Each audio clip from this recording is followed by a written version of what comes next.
Hey there, everybody. Welcome to our new Blacklist video. And I know what you guys may be thinking, like, where is the latest edition of the ongoing rewatch? But we have been saying throughout this whole summer that once some season 10 news started to come in, we would jump on and talk about that. And that is what we are here to do today. There is some season 10 news, and it's some pretty big news, and it's connected to season 1. So this really is all coming around. I mean, I think we all kind of figured, I know you guys have as well, that there was going to be a lot more ties to season 1 because Wu Jing has this Marvin list and he knows all this sort of stuff that's been going on with Reddington being an informant, how that all is going to tie into season 1.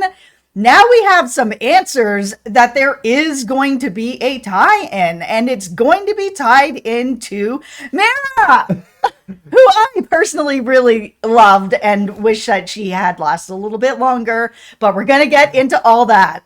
Well, before we do, just go ahead, hit that subscribe button, because hopefully there is more season 10 news coming. I would presume that there's going to be, as we get closer to filming and all that sort of stuff. So hit that subscribe button so you guys don't miss any of that. And next Friday, we will have our next, episode review, unless some more season 10 news comes up, because that will always be the thing that we will jump on first for you guys, because we know that you want to know what is going to be coming up with season 10, and so do we. But I also wanted to say thank you to all the well wishes for my bunny, Miss Fifi Fontaine. I really appreciate it. Yeah. She got spayed on Monday. She's doing pretty well. I've got some updates over on our Instagram, which is Matt and Jess TV. So we would really appreciate if you followed us over there. And if you want to know more about what is going on with her, I'm going to keep everybody updated over there. So thank you very much, everyone. Thank you, guys. Now, the hilarious thing about this whole Meera news is that we really just fell into some good luck doing this rewatch when we have, because, this show hasn't mentioned Meera Malik, and I don't know how long. Listen, I'm not going to call it luck. I feel like this made sense. This is a calculated risk here to go back and do season 1. We saw Wu Jing, season 1. It makes sense that they were going to reach back into season 1. But we've been kind of looking at it from a different lens, where we're kind of like, who's still alive from season 1 that might be coming back, that might be like, Red's an informant? Nah, I ain't having that. That's not going to be a thing. This is going to be fun and pretty interesting. Here is what we know as of right now. According to TV Line, we are going to be seeing an adult version of, the pronunciation may not be correct here. We haven't heard her name said, but Siya Malik, who is Meera's daughter. She was 8 years old back in season 1, and this is where things get kind of confusing, because immediately you would start to be like, oh, season 1 was, only this many years ago. Would she even be 20 years old? But it's like, remember, we had that time jump when Liz was in a coma. We had the time jump after Liz's death. Presumably, she would kind of sort of be in her early 20s at this point in the show's timeline.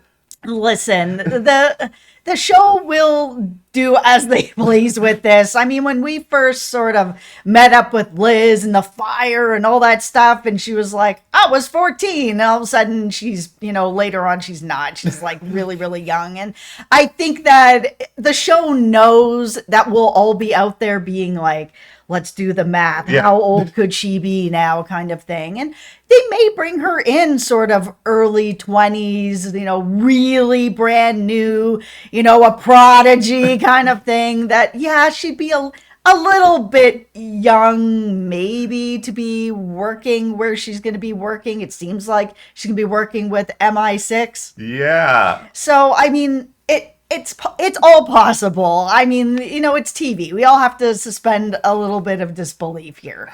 I think how I'm trying to look at it at this point is sort of like the age of Agnes on this show at certain points gets kind of like weirdly ambiguous, where Agnes last season it felt like she was more than 2 years older where she was at the end of season 8. Absolutely, she was a lot older, but that's okay. That actress was great. I really enjoyed her. I will happily be okay all over this time jump of her age, but I'm really excited about the idea of Siya. I think it's Siya. So Siya Malik. I think it's going to be fun. I think this is somebody who clearly she lost her mother at a very young age. She's going to be pretty obviously upset. Like, she's going to be holding on to all of it. I mean, we don't know why she ended up being in MI6 as this intelligence officer. Maybe she was sort of like, what happened to my mother? I don't know what happened. Oh boy. I need to get into solving and getting justice. I need to go into this line of work. Maybe it is the driving force behind her entire life.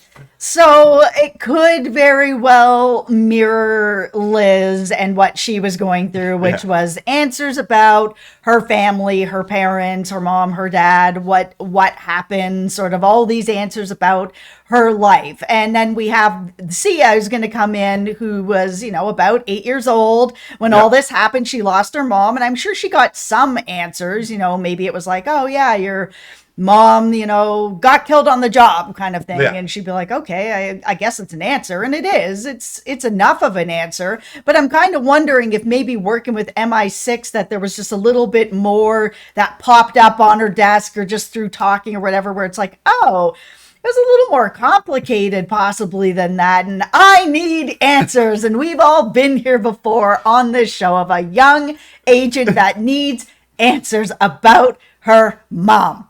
If she says I need answers every 5 minutes in this upcoming season, I'm just going to cry in these videos. I mean, it's not clear from the TV Line article if she's going to be coming in as like the new agent, because we did lose Park and we have lost Aram. He's gone too. He's on Broadway.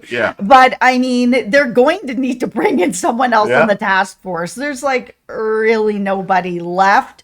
They're not making it very clear if that's what's going to happen or if it's kind of like a testing ground so that we all can see if we like her or not. And if we do, she'll be hired on.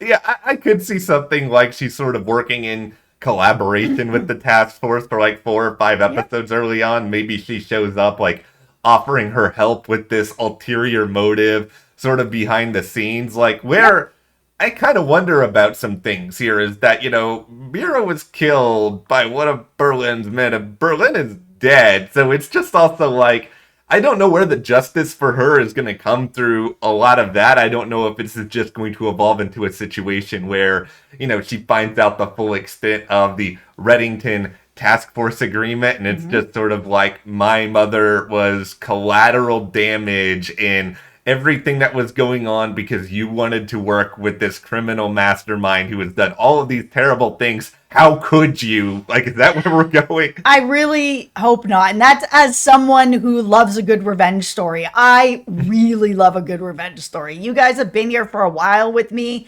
You know how much I love that. However, we've seen a lot of sort of revenge on this show already, and it feels like we're being set up for a whole season of revenge from old blacklisters who are going to be really mad when they find out that Reddington is an informant. There's going to be a lot of revenge already coming up. Is she really going to kind of be like, revenge, when it's or her mom made a choice to be part of a task force to do this type of work and knows the risks. I mean, she's working for MI6. She's also taking those risks as an agent and knowing that that's a possibility. So I don't think they're going to go in that direction. I'm not sure what answers she's really looking for. I think it may just end up being kind of what you said, where they're using her as a testing. So it's just to test whether or not she could be a larger part of the task force. Because let's face it, we've got Cooper, we've got Wrestler, we've maybe got Dembe. Who knows if he's going to be? It's like, who else? Are they going to introduce someone else for the task force as well? Are they replacing 2 people with just 1? Yeah, they need to figure something out because, my hope, of course, is that Dembe is going to go back working with Red. He may not. Yeah. But if that happens, the whole task force is Wrestler. And, Cooper's in charge, but Wrestler's the only agent they have. They really do need to either keep Dembe and then bring on another person or bring in a couple more people. Yeah. But it's still really early.